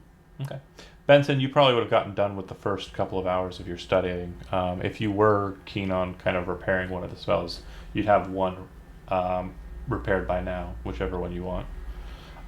And if there's any other information that if you're wanting to shift your tact on what you're searching for, now would be the time. But before you do, as you're kind of sitting there kind of finishing your scrolling. Shambles in the corner, kind of reading his book. You see an individual kind of walk up to your table, look down at you, and say, "Ah, the Hand of Mutis. It's been a while since you've graced us." And as you kind of look up to see who this individual is, he appears to be a Osirian male, finery, green-colored robes. You would think for a second. Go ahead and make a history check to see if you can recall his name. I'll stand and nod at him as I see him approach Benson. It's slipping your mind, but you do remember his last name, which seems to be decent. That you could pick it up. Halus, Halus. Mr. Hallis, how are you this evening? Doing perfectly fine. So, as I understand it, you are just stopping by to peruse the books. Anything in particular you're looking for? He says as he looks over to your automaton and then looks back to you. Well, we are looking for a couple things actually. We are actually I've taken a step out of the magic world for the fortune tellings for a bit to do some adventuring with a possible dragon that could be causing some issues with the surrounding townspeople. You mean Freemas? Yes, that's the one, I believe. Yes, we received a sending spell from the mage of that town. It seems that the casting of it was done incorrectly, so all we heard was screaming. I believe it was probably done from a scroll. It might have been prepared poorly. I get very serious with that, and I was like, yes, apparently that wizard was not keeping a hold on his books, and his child. And I hold up the book, and I said, and his child was stealing the books and using his scrolls. He stops for a second and takes the book from you, just snaps it out of your hand, and looks at it. Huh, interesting. He slides it back to you. This is actually missing from our library, Master Benson. It was suspected that the two mages, the father and son, were only entering into our hall to take arcana from us. We hadn't the gall to accuse them of such, but you having that book proves that they have taken it. Looks like he's forged his name to the cover. You do not have to return it, as you found it out in the road, as the rule of acceptance, but if you do wish to return it to our library, we would be most gracious. Would you mind if I copied some of the spells out of it, and I would be happy to give it back? We would supply you the inks. Absolutely, then. One of the other things, just curious. As you know, I usually work with the kids. Go out and do the shows and such. Has any of your registration in the School of Magic gone up any at all? I knew that some of them had wished to become magicians in the near future. A lot of folks in the town are more keen on joining up with the Men of Faith, which is fine, I suppose. They aren't a terrible lot, a bit underhanded in some regards, but they manage to keep the peace. They do have some honorable goals in mind, but we have definitely seen several younger folks who might have seen your displays and other mages' displays some time ago. As you are well aware, Bluegate is so far astride. We aren't really receiving much in the way of anyone coming up this way. But that's due to change. Rumor is the Iron Road is headed up to Bluegate from Vellum. Wonderful. Then it looks like your future will be very bright. I don't know if it's going to be coming after the Iron Road makes its way to Mudis or before, but we shall see.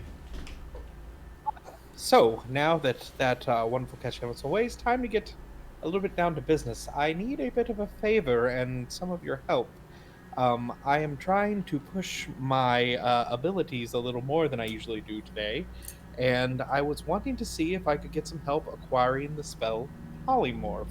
I know it's a very strong spell, but I would like to see if I could at least get the grasp of it.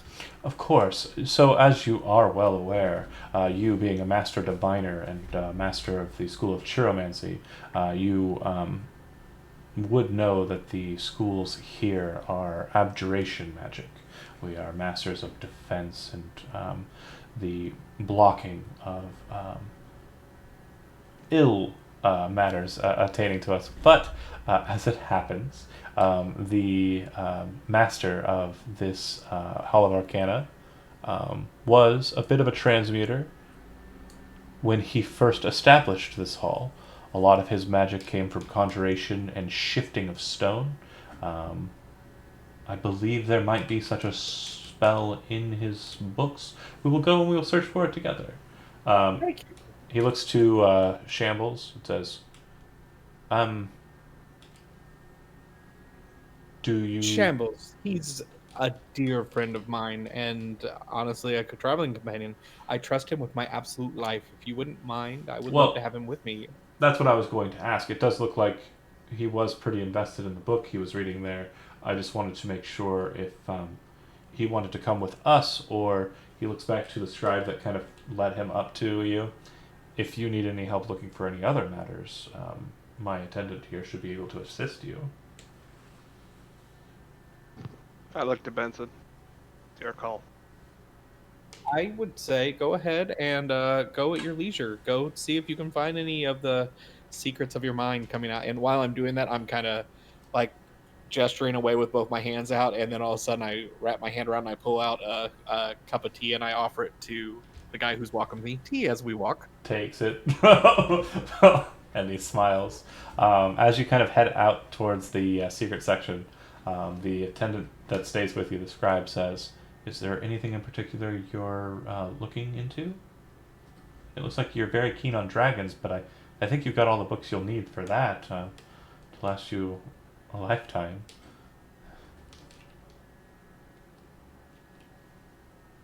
You, Zach. Oh, he's talking. I'm sorry. Books. Hey, question. Sure. What do you know about elves and the trance and the risks of trancing and overcoming those risks of trancing? Well, there aren't any risks to trancing, unless there's some malady. Real quick, it's like, you know I have 2 different trances. That's not my elf trance. We've had that discussion. Okay.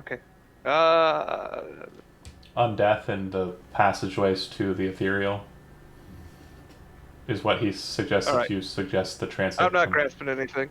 Okay. Let me think for a second. Keep going with No problem. Jody or somebody else. Sorry. Moving along, Chody, no I problem. wasn't expecting study time. So if you are wanting, there are several hours left in the day, and if you're just jumping into book time, there is enough time to transcribe any of the spells you're missing from the book he had. That is. I only have like 3 that I'm missing. That's so it's fine. that's what I presume. That is free, no cost to you. Okay. They do find the spell polymorph in the library for you to transcribe. That will cost you. That will be 100 gold pieces per spell level, so 400 gold pieces to be able to transcribe polymorph into your book. And I asked them if I could get a small amount of discount for giving them back the book that the That they explain farm. they explain to you that the allowance for you to copy the book that you brought back is the discount. Okay. I would like to look at them and talk. Basically what I'm doing is I'm trying to bargain them down. I got 385 right now. I've got money for you to burn. If you walk over to Shambles and manage to get the 15 gold pieces you need. Yeah, 15. That's all I need. That's why it's kind of like I was like, oh, come That's on. all you need? Yep, 15 gold pieces. Zach, dump the 15 off your character sheet and dump the 385 off yours. You spend the rest of the day transcribing spells into your book. And Shambles, you are told by him, probably if you get bored from your whatever you choose to do, you're told by Benson, I'm going to be here for a while. This is what I'm doing for the rest of the day. This is my life. But yeah. Checking notes. Cool. Back at the Keen Shrub, you're sitting there. Some people are piling in for lunch. It's getting a little bit more bustly and noisy. And then you hear a horn blow outside. And you see a grouping of horses kind of ride up, all covered in armor. Individuals start jumping off of the horses, and you watch everybody on the street just start bowing. And a man walks in with an entourage. The man looks, and everyone just bows, and he says, "I do not have time for your pleasantries. I seek the saint." And he looks around and looks at your group specifically, because everyone else looks pretty samey. Put my hood down and approach. I am the lord of this town, and you are the Saint Mishrael, is that right? Indeed. And you are the one who brought me this information, he says as he holds the document and the map. Correct. Great. I have a few questions for you, but not much in the way of information, as it seems you've disposed all of it into a document here. Do you wish to do that here, or should we go somewhere else? I do not mind it being stated here. Do you? Very well. I don't know what type of reaction the town has.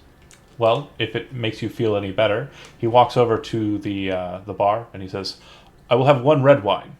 And then he turns around. "Everyone clear out of this place. I apologize. Take your food with you. I will pay for it." And he looks back to the barkeep, nods his head. The barkeep goes, "Okay." And then after serving the red wine, steps out the chamber. The entire place is cleared. The guardsmen step outside and close the door. You three and the Curious are the only ones remaining in the room. Is that better? Sweet. If I guess so. I just didn't want to put your town in a panic. They wouldn't panic unless I told them to. They are servants of Atavius, through and true. Very well. So, I know things are different for elves. I do not know much of the nature of turtles, and you are Rooklyn from the south, are you not? Yes, I am. You've killed several Crimson Scarves who attacked your town. I am glad that this saint is in good company. He walks over to the table, sits down, sets the goblet down, puts the papers down, looks up to you. I have some questions. Question number 1. He didn't put much more information regarding the dragon to the north, Barod. Was this the dragon Freemas that the mages keep talking to me about? Yes, it is. Looks over to the turtle, nods his head. Thank you for that. That is important. My second question. The attack from the south, is it being led by the dragon cultist named Kalareth, or is it being led by the master of the Crimson Scarves, whose name has yet to be identified? That So- information we were not able to attain. Oh, but I thought you did know that. Out of character, I thought that you said that Calareth was in the city to this. No. Real quick. Grok, you kind of stumble forward like you're going to interject something. Raya very quickly, sharply says, "No, we don't know who that is." And your mind kind of boggles for a second. I'd like you to just make a static charisma check. Interesting. It's my dumb stat, y'all. Oh, I know. 11. You're able to pick up on certain things, and you realize that Raya's not wanting to tip that hand. But what you also notice is that you kind of stumble for a second, and then you become self-aware of that. Raya, you being kind of casually, like, understanding of how this conversation is going, realize that not only does Grok catch himself, but the Curios also notices Grok's strange, weird hiccup. The Curios doesn't seem to notice it, or if he's noticing it, he's playing with a solid poker face, and then looks back to you and says, "Question number 3. The redoubt to the north of us, near Purple Light. There was a pathway for the Crimson Scarves to move through it. I have had reports come in saying that the redoubt on the other side of the mountain has been taken, and the Dwarven Road is open. Are these reports true?" The reports are fairly true. We pushed it ourselves. The road may still be open. It may have been destroyed by the purple worm. Purple Worm, you say? Indeed. What It is- attacked us in the path. We escaped it. I've heard other reports of the purple worm taking out several people along the path north of here. I don't know if it's one and the same. I will say this for the town. They seem to have a pretty strong branding. Purple this, purple that. Very amazing. Yeah, I think they'll be getting a new name soon. We've dealt with the tower. The purple light is done. I've heard reports regarding that matter as well. So you are the one responsible for these great boons to our region. I can only thank you. I have not much in the way of repayment or recompensance. Um, None necessary. Honorable. I've asked my 3 questions. I, of course, assume that there are questions to be asked of you. Asked by you, rather, of me. Do you have any such questions? As we sit here, I presume, you being an elvish saint, I assume that there's some dignitary to this, and some honorific. I will treat you as I would another noble in this. I just hate to see wrongs done. Concerning the people to the south, though we can't be certain which team is leading the charge, they do work together. They all serve one purpose, even though some may have been subjugated into this rather than joining freely. We have it under good authority that the servants of the dragon cultist, an individual named Calareth, the servants of the thieves guild known as the Crimson Scarves, remnants of the conglomerate that have boiled up from the depths of the foul deep lying underneath Icefang Mountain, and a group of zealot knights to the south have taken arms together and are planning pretty horrible things. It was made clear to me through a message from the city of Bellum by their court that a very renowned dignitary, one Roderick Galagos, was reported abducted and taken. The presumption is that he'll be held at ransom for some purpose as yet unknown to us. There's also There will be no ransom. And how do you know this? It is their belief that Roderick is some pure being. They need his blood for a sacrifice. Well, then. He stops for a second. So far, you have become a strange mystery to me, Mishrael. You come to my town with good news, information we wouldn't have been able to glean by ourselves, and make us ready and prepared for a possible attack coming from 2 fronts. I don't... Against my better judgment, I will trust you. I will tell you this. Roderick Galagos is important. And if it is true that the dragon cultists feel that his blood is of importance, they are correct. He is a descendant of the first king of the Azerite throne, the one known as Decan Gaius. If the current king of the throne were to fall, bloodline lineage would prove that he would be next in line to take that seat. Got 2.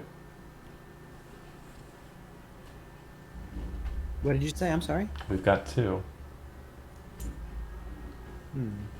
So, people have been asking about the title for a while of the game. We've got 2. Yeah. That's Yeah, two yeah, kings. yeah. Yeah. Yeah. What do you know of Oru, the dragon? Now, I thought I recognized your description. You're one of the sentinels of the woods there, the Anguis Woods. Am I not wrong? You're not wrong. I believe there's a connection between the abduction of Roderick and a threat to Oru. I know that I am expected to receive a member of a council that was formed in the capital within the 6th day. The individual in question, as it was made known to me, is a member of the very specific elements of the church that are in regard to diseases, plagues, and the like. We have been getting some strange reports from the road between Bluegate and Bellum that strange maladies have been popping up. not as far up in the Howling Hills, but closer to Bellum proper.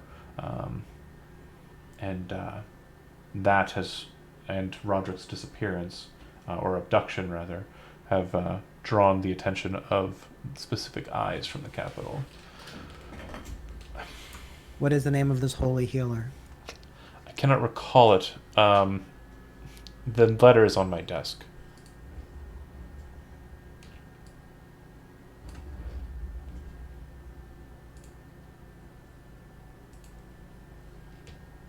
But that said,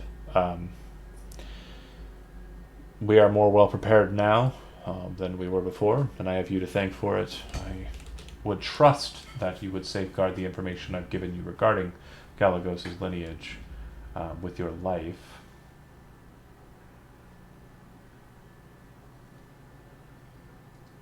Take But it to the grave. apparently that knowledge is not our own. If the dragon cultists seek him, there can be no other reason why they would seek him other than his blood ties to the throne. What do you know about the goals of these dragon cultists? Not much. We haven't seen them too much in Bluegate. There was, say, a day or so ago, reports of one being at the suite of the Keen Shrub. I believe she left a day or so ago. She had some knights with her. But none of them wore scarves, and none of them wore the knights from the south that we've been dealing with. Did you get any description of the armor that these knights were wearing? He looks around, looks to Brooklyn. I hope it's not too much of a burden. I just don't have anyone else to call upon, and if me asking you to do me this favor is a slight against your honor, I apologize. But can you go to the door there, open it, and the first gentleman you see there, the one closest to the door, tell him to come in. No problem. I'll go and get the first guy.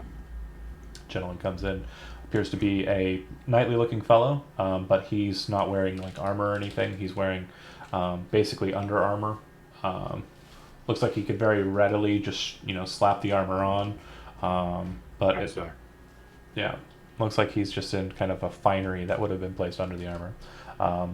He closes the door behind him and says, "My lord." Kyrios looks to him. The knights that came in with the dragon cultist that left yesterday, the ones that you were reporting on, can you tell these individuals about them? If it is your pleasure. It is. The knight says, "A woman of Sarajujan descent. She wore loose-fitting robes, several of them, presumably for the cold. Reports state that she had a tattoo of a dragon on her back. She carried a staff.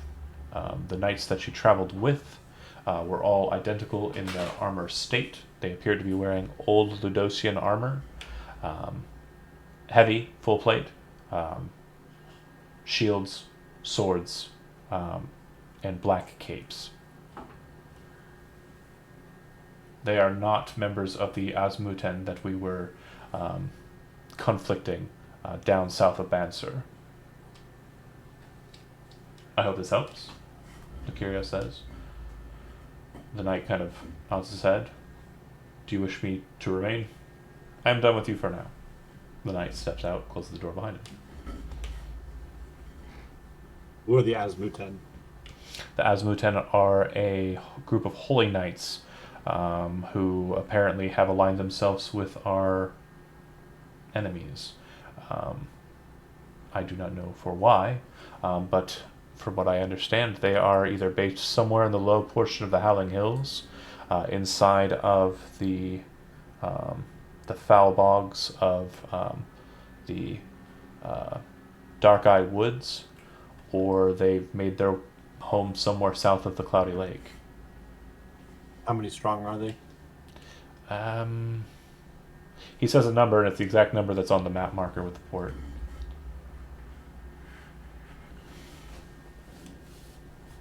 At the shrine? No, the port marker. Oh, port. I thought you said fort. That one. Oh, we're not on that map. Yeah, we're on town. Yeah. It's Southern Lake. Yeah. And the scribes keep good notes then.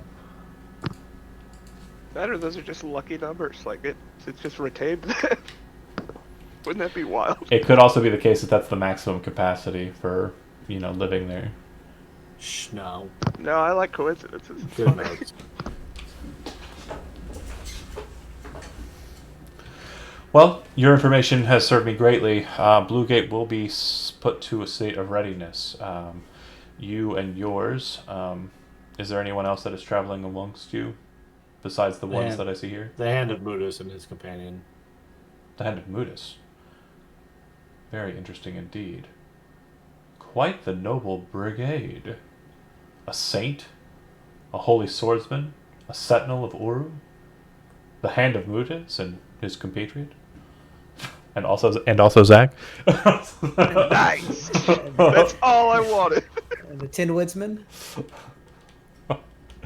Tin Woodsman, I'm sending you back to Oz in peace. I'm sorry, I'm done. Lame. Get out of my brain, 90s. If there are any Before he makes his exit, I'd go ahead and give him a quick rundown of the dragons, the 5, the knights that are serving them, and their last known locations from us. This is information we were not privy to.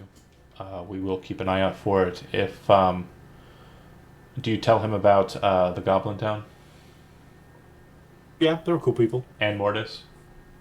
Oh yeah, that's done. Yeah. So if he takes that information, he says, so if we see any of these knights, we should be very wary if they're able to do these foul deeds. This is very great information you've given to me, Saint. And then ask him, has he ever heard the name Ashmedea? Of course, Ashmedea is one of the Shedim. It's the greed goddess. A dragon that in the War of Sword and Serpent was lanced through the heart by Saint Averio. It's for that reason and that reason alone we keep a church to that saint here. She will be the end goal of this dragon cult, to bring her back to this material plane. And this has to do with Roderick's abduction, you say?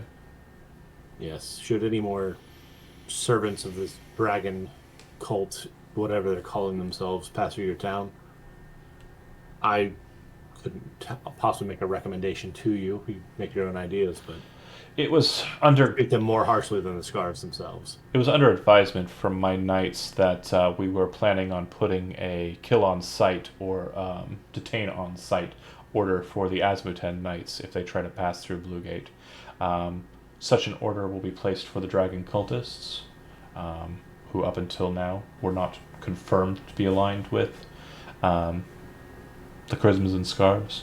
And we will also put such a notice for these mysterious dragon servant knights that are traveling about. If any of them enter into our towns, we will kill on sight. I believe the dragon cultists are above the scarves. They are commanding them at this point. If there's any form of hierarchy amongst them. I would be wary of what you believe in that regard. The Crimson Scarves are an older force that have been plaguing the towns along the Cloudy Lake for some time, and also in the Mutis region proper. It's still unsure as to who their master is, but I would not say that one is subservient to the other. Unless you have solid proof of that. Only a thought from what we've seen so far. We have fought Kalrath himself. He did manage to escape us. From what I understand, it has been said that he is a war priest, wields a mighty hammer, and the one time he's been sighted was south of here, on the northern shore of Cloudy Lake. I'll tell him where we fought him and that we did take the hammer with us when we left. Interesting. The companion of ours had it. We have not seen him in some time. If you both talk timescale, you realize that Kalarath was seen by his forces more recently than you would have. He recruited this way. Mm-hmm. Probably timescale-wise, about the last time. It was shortly after the last time you saw Beldrug.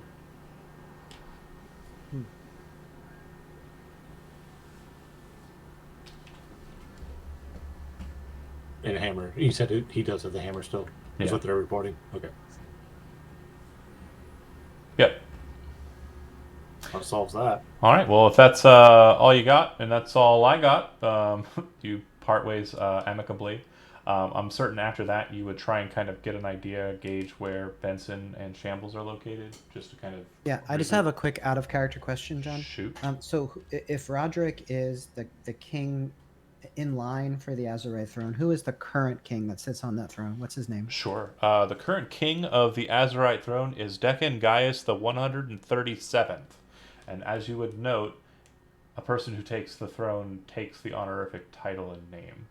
Deccan Gaius is the throne seat name for those who rule in the Azerite. Okay, and what is that? What does that name stand for? Anything in particular? Deccan Gaius was, Deccan, Dekan, was a hero who held Munio for some time before the forces of Ryomand I came to these lands. And they were being held against the Sverk people, Sverk. The Sverk people intended to take the city now known as Munio, and were having a very hard time of it because Deccan held the walls of his city very well. When Ryoman came and decimated the Sverkic forces and basically entered into the city, instead of attempting to raise arms against Ryoman, Deccan knelt. And when Deccan knelt to Ryoman, Ryoman said, "Stand, and stand with me as equal." And they became the first two kings of the Osirian Triumvirate. Is there a history anywhere with the lineage of these Deccan Gaius people? No. Okay. Not. I mean, I guess the Hall of Records probably has something, but regarding Galagos, it probably won't point you to him. Mm-hmm. Out of character, insight checks, just base insight. You having a base insight would tell you that when he told you what he told you, Roderick Galagos is a bastard, child of the current king of Munio, and is being watched over or cared for as their own son by Eric Galagos. Got it. So this is bad that they have Roderick. Brock is immediately worried about Uru and is thinking about heading back to the Anguis Wood. Okay. So you go back to check on Benson, and you would learn that Benson is basically balls to the wall, straight up study time. He is got his inks and his quills, and he's just writing a storm, and he's not going to leave until the end of the day or till nightfall, if that's your plan, is leaving here.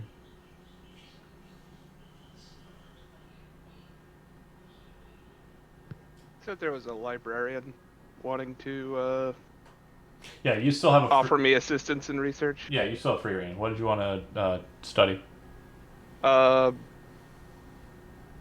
I'm not the scholar of our group, like my charge is. While he is the hand of Munis, I am merely his knuckles. He smiles.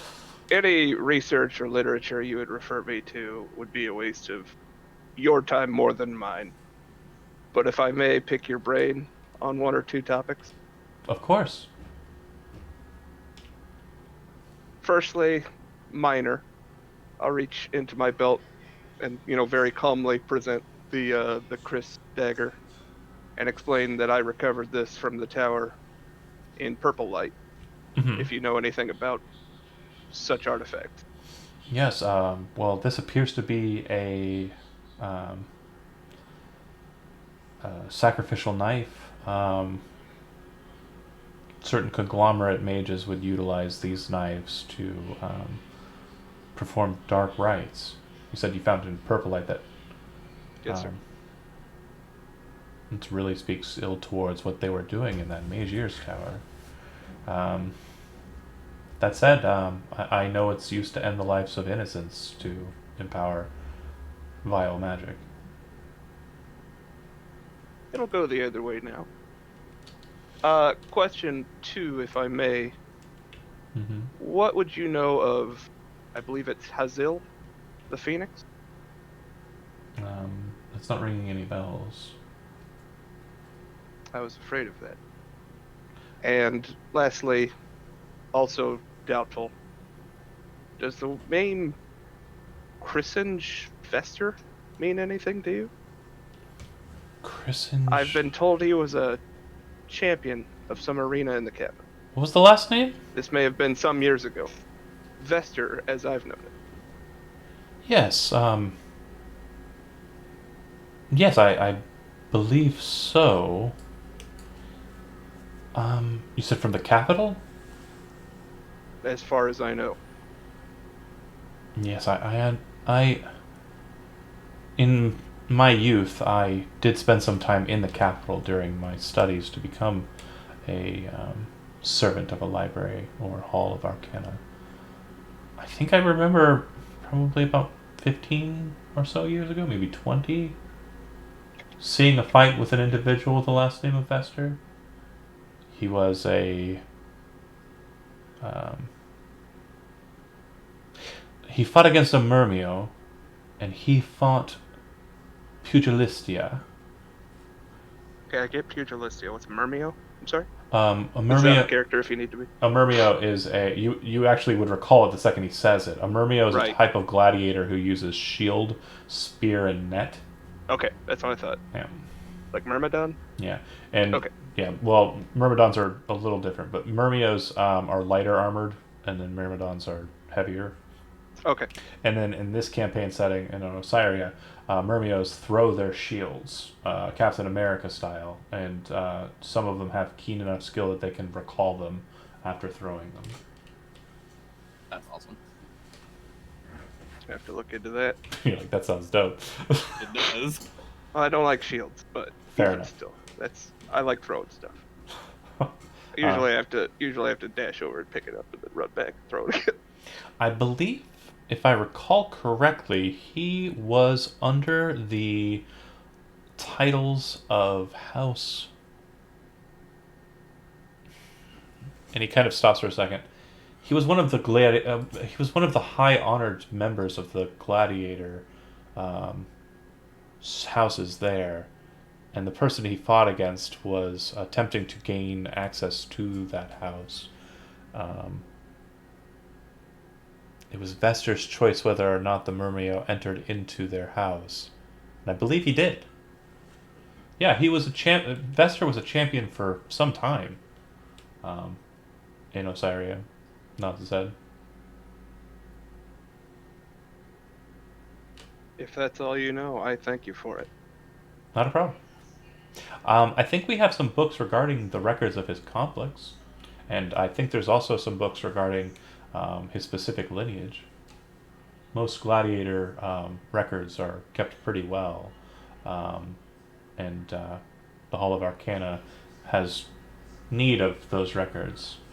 Perfect specimens of humanity are rare. I agree. If I have the time, I will certainly attempt to comprehend such things. Due to the hour, I will send you that stuff side chat. Cool. I do want to get to the last bit. Are we allowing Benson his time to complete the shenanigans? I vote yes. Yes. He would. Yeah, I'm not leaving to go to a church. You're well, sorry. What was that? I'll be leaving the group and heading to church. Okay. Are you looking for any specific information? Because it's not. No, it can be handled out of the game. Sure. So if you're spending your time while he's studying and then you regroup at nightfall, fine. Once you kind of regathered, are you planning on staying here at the King Shrub for the night? Or is it sounded like Andy was kind of trying to press onto something different quickly. Are you wanting to press onto something quickly? Who, me? Yeah, it sounded like you wanted to get back to... No, not at all. No, Okay. no. Well, That it sounded like you wanted Raya. to dip and run check on That's- Uru. yeah. That's what he was Well, getting at. I mean, not now, but I mean, this is something we're gonna want to talk over with. the Soon group. enough. So the group is going to end up at the Keen Shrub and stay the night, right? Yeah. Okay, Sure, great. paid for a room for it. Then we'll pick up next session. Nothing happens during the night at the Keen Shrub. We'll pick up it the next morning. What you do all finally notice, which hasn't really been brought up, Donovan didn't enter the town. Donovan didn't enter the city. and I rolled his stealth check. You did not watch him leave your group, but he is not with you. He did not enter into Bluegate. And Raya, you would probably guess why. He did mention he's not feeling welcome here. He's I still think. sword and a piece of shit. He's holding the sword that everybody here wants. Perhaps. But yeah, we'll pick up next session with that. Thanks for watching if you were. Yeah, cool. Stop being... We didn't do what the title said. Well, we kind of did. Good roleplay, everybody. It What was the title? solid stuff. Stopping the What stream. does the title say? Chasing Dragons. We're Well- chasing information regarding dragons. Yeah, Fair enough. halfway there. Living on a prayer. Put a dragon on the screen. I'll chase it. I'll run him down. All right. Thanks for Name a watching. dragon that can outrun me. I can't think of one.